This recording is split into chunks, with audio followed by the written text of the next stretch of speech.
हाँ जी भाई साहब। भाई देखो, जनरली हम बात करते हैं भोजपुरी के बारे में, भोजपुरी एक्टर के बारे में, भोजपुरी सिंगर के बारे में, भोजपुरी गानों के बारे में। लेकिन भाई आज मुद्दा है थोड़ा हट के, अपने टॉपिक से हट के बात करेंगे। बैगन। बता दें किसके बारे में? तो आप लोग बैनर देख के, पोस्टर देख के जान ही गए होंगे किसके बारे में बात करेंगे। तो भाई चलो बात करते हैं, क्या क्या बात करेंगे। बहुत रिसर्च करके, इधर उधर से ढूंढ के, रिसर्च किया, इधर उधर ढूंढ के लाया है। तो चलिए आप लोग के पास पेश करते हैं। तब तक आप वीडियो को लाइक कर दीजिए, ठीक है। और चैनल पर नए हैं, अभी तक सब्सक्राइब ना किए हैं तो सब्सक्राइब कर लीजिए, क्योंकि भाई उससे थोड़ा बढ़ता है, ठीक है। तो चलिए वीडियो स्टार्ट करते हैं। चलो भाई देखो। भाई ये देखो, इसको तो आप लोग पहचानते ही होंगे, सोशल मीडिया पर भाई चल रहा है, बहुत चल रहा है, ठीक है। ये है भाई अमेरिका का जहाज F-35B। F-35B अमेरिका का जहाज है, ठीक है।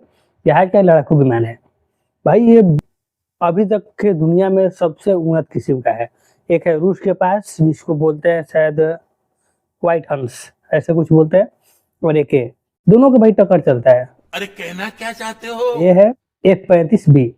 भाई इसको अमेरिका बनाने में बहुत बहुत बहुत सारा रिसर्च किया, और इसको किसी देश को बेचता ना है, बेचने में बहुत डरता है, ठीक। लेकिन भारत को ऑफर किया था कि हम बेच देंगे, लेकिन भारत ने अभी तक नहीं इच्छा की है कि हम लेंगे, ठीक है। तो वही वही बात हो गई, बेचना चाहता है पर भारत लेना नहीं चाहता है। तो भाई इसके बारे में ऐसा अफवाह है, अफवाह क्या हकीकत है, ठीक है, कि ये जो है एरोप्लेन की तरह वर्टिकल टेपअप और वर्टिकल लैंडिंग कर सकता है। एरोप्लेन क्या बोलते हैं, हेलीकॉप्टर की तरह, ठीक है। इसको रनवे की जरूरत नहीं है, ऐसे खड़े खड़े ऐसे उड़ जाएगा, खड़े खड़े आ जाएगा, रनवे की जरूरत नहीं है इसको।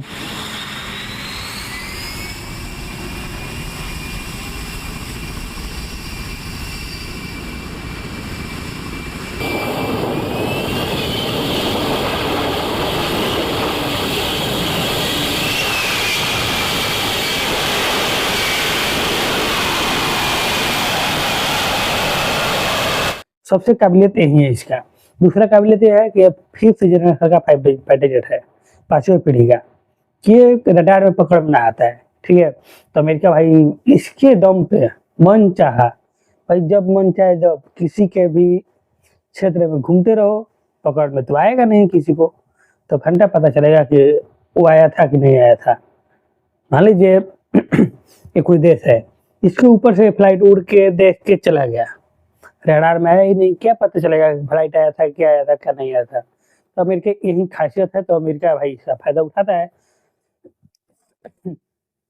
तो अभी क्या हुआ कि कुछ दिन पहले अमेरिका इसको भारत के ऊपर विदा किया था निगरानी के लिए, ठीक है। भाई आ गया है निगरानी के लिए, चलो भाई देखते हैं, रडार में थोड़ी ना आएंगे।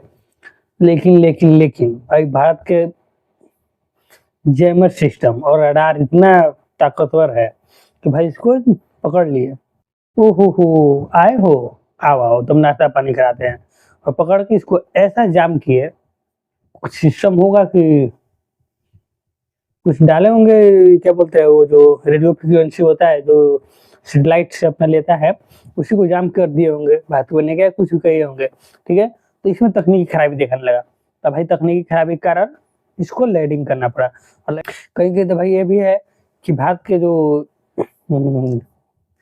सैनिक लोग हैं, वो इनको भाई जैम करके और बोलेंगे बेटा यहीं पे उतर जाओ, ठीक है, अब आगे बढ़ोगे तो क्रैश कर जाओगे। तो भाई ये उतर गया है, और अभी तक लमसम 6-7 दिन हो गया पड़ा हुआ है भारत में ही, और इसका कोई भी पूछवैया नहीं है, ठीक है।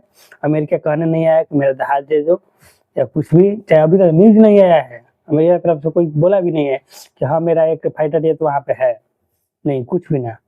लेकिन हाँ है तो है, अब कब जाएगा नहीं जाएगा भाई, क्योंकि चोरी करते हुए पकड़ा गया है, चोरी करते हुए पकड़ा था, कोई गारंटी थोड़ी ना कि जाएगा। अब तक तो भारतीय वैज्ञानिक इसका पूर्जा पूजा खोल के और रिवर्स टेक्निक पर लग गए होंगे, ठीक है। और खास करके अगर चाइना में होता तो लग गए होते। तो इंडिया का तो पता नहीं, लेकिन इंडिया भी अब कुछ आगे बढ़ चुका है, ठीक है। तो चलिए बस देखते हैं ये जहाज कब तक जाता है, कब तक नहीं जाता है। थोड़ा टॉपिक से हट के था। वीडियो अच्छा लगा तो लाइक करिएगा और कमेंट बॉक्स में बताइएगा कैसा लगा, ठीक है। तो चलिए मिलते हैं नेक्स्ट वीडियो में, तब तक के लिए धन्यवाद।